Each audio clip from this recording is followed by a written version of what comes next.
सर्दी खोकला ही लहान मुलांमध्ये दिसणारी सामान्य समस्या आहे। बहुतेक लहान मुलांना वारंवार सर्दी खोकला होत असल्याचं तुम्ही बघितलं असेल। परिणामी अशा मुलांचे पालक घरामध्ये एखादं कफ सिरप कायम ठेवतात।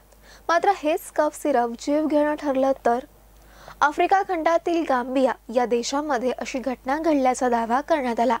जागतिक आरोग्य संघटनेनं मेडेन फार्मास्युटिकल्सनं बनवलेल्या 4 खोकला आणि सर्दी सिरपबाबत हा दावा केला असून हे सिरप न वापरण्याचा इशारा दिला आहे।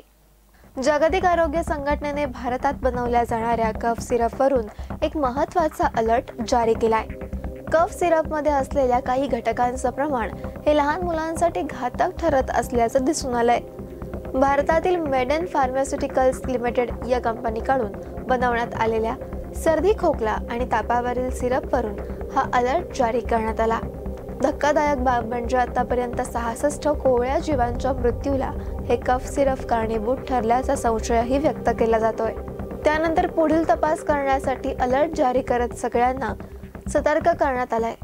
धक्कादायक बाब म्हणजे सर्दी खोकला किंवा ताप आल्यानंतर लहान मुलांना एक कप सिरप देण्यात आलं होतं। या सिरपमध्ये असलेले काही घटक हे लहान मुलांच्या शरीरासाठी घातक होते। या कफ सिरपमुळे चिमुरड्यांच्या किडनीवर परिणाम होऊन त्यांचा मृत्यू झाला असावा अशी शक्यता वर्तवण्यात आली।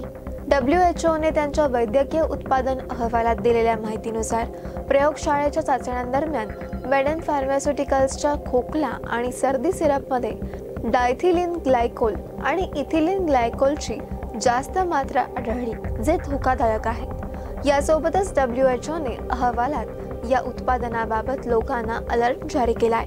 हा प्रकार आतापर्यंत फक्त गांबियामध्ये निदर्शनास आला।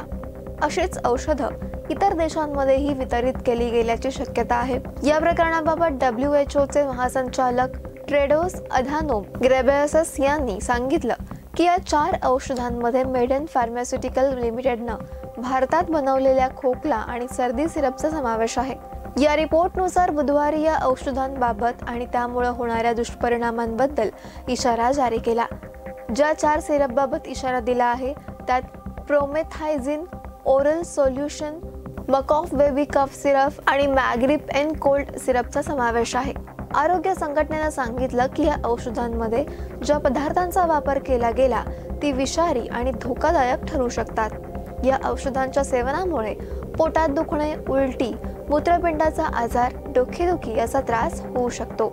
विशेषतः ही औषधं लहान मुलांसाठी अत्यंत घातक ठरू शकतात। यामुळे ते घेणाऱ्या व्यक्तीला गंभीर दुखापत होऊ शकते, त्यांचा मृत्यूही होऊ शकतो। त्यामुळे नागरिकांनी अशी कोणतीही औषधं वापरू नयेत, यामुळे मृत्यू होण्याची शक्यता आहे। दरम्यान मेडेन फार्मास्युटिकल्सनं यावर आरोग्य संघटनेनं केलेल्या दाव्यावर भाष्य करण्यास नकार दिलाय। मात्र WHOनं केलेल्या दाव्यामुळे भारतीय औषध निर्मिती उद्योगात खळबळ उडाली आहे। दिल्लीतील महत्त्वाच्या सेंट्रल ड्रग्स स्टँडर्ड्स कंट्रोल ऑर्गनायझेशननं या प्रकरणाच्या चौकशीचे आदेशही दिले। त्यामुळे या चौकशीतून आता नेमकं काय समोर येतं हेच पाहणं महत्त्वाचं आहे। Bureau report, the column news, Ahmednagar.